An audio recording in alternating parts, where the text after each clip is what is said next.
Ciao zusammen, alles klar, alles gut. Hey, oh, es ist wie es ist. Manchmal passiert's einfach. Es ist 2:30, am Ende ziehst dich noch mich. Wir stehen grad klein im Räumchen rum, diskutieren einfach das rum. Auf das Mal kommt der Kollektor dazu und sagt: Hey, es gibt im Fall keine Ruhe. Er hat so einen quasi weißen Pulli an, wir diskutieren noch ein bisschen weiter an. In dem Moment ist es plötzlich still. Ein Augenblick lang schaut er sich ganz verträumt an und sagt aus dem Nichts: Du siehst aus wie ein Zartbitter, lieber Schocki. Ich geh zusammen mit dir auf ne Swati. Yeah, du siehst wirklich aus wie ein Zartbitter, lieber Schocki. Mit dem Mantel und im Lächeln einfach so ne Flotti.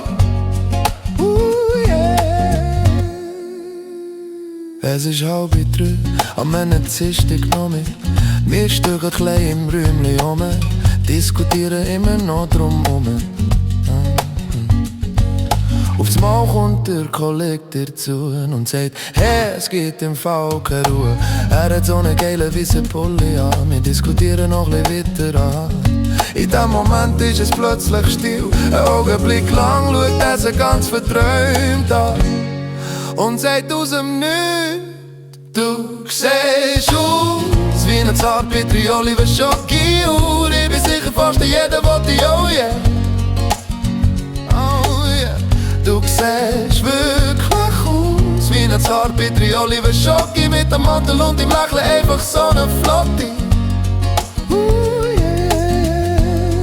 Yeah. So zart, so bitter, so olivengrün. Einfach meine Lieblingsschocki, genauso eine wollte ich, so eine Olivenschocki. Mit dem Mantel drumherum und dem Lächeln so ne Flotti.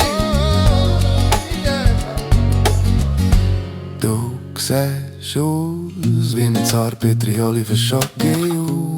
Mein Herz schlägt für dich, oh yeah. Oh yeah. Du siehst wirklich aus wie ein Zartbitter, Olivenschocki. Mit dem Mantel und dem Lächeln einfach so ne mega Flotti.